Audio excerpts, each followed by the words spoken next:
This is part 3 of our mini course, and we're going to talk about the RAM or random access memory and why this is important when selecting your computer. RAM represents the computer's short-term memory.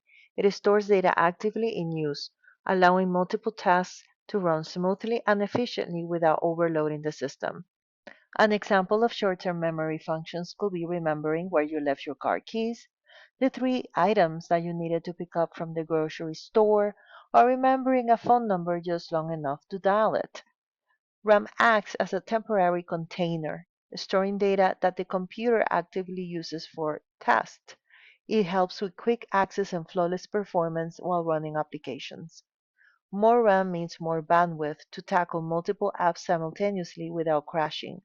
Just like a person with better short-term memory can juggle a much longer shopping list. Insufficient RAM can lead to slowdowns and delays, much like struggling to remember multiple things at once. Since RAM is like your short-term memory, with low RAM, for example 4 or 8 gigabytes, it's like trying to remember too many things at once. Your brain gets overloaded, and then with more RAM, you can keep more ideas active without forgetting or slowing down.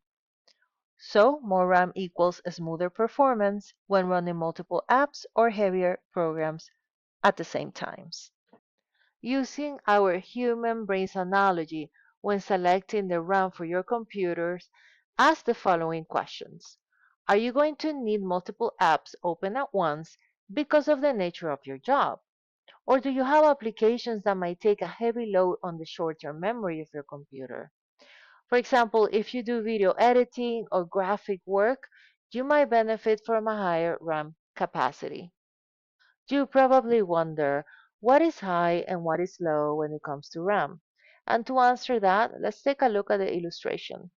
These are general benchmarks, not written in stone, but these are good examples.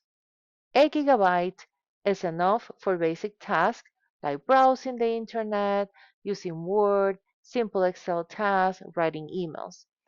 16 gigabytes is ideal for multitasking, online meetings, CRM or customer relationship management apps, and more complex applications as well.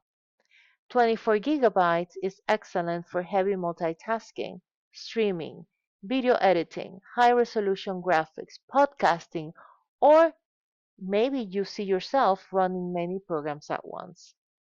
Let me know in the comments which of these 3 options do you prefer. Are you in the 8, 16, or 24 gigabyte zone? Now that we covered RAM, let's go to our next section that shows you how the SSD or solid state drive works as the long-term memory of computers.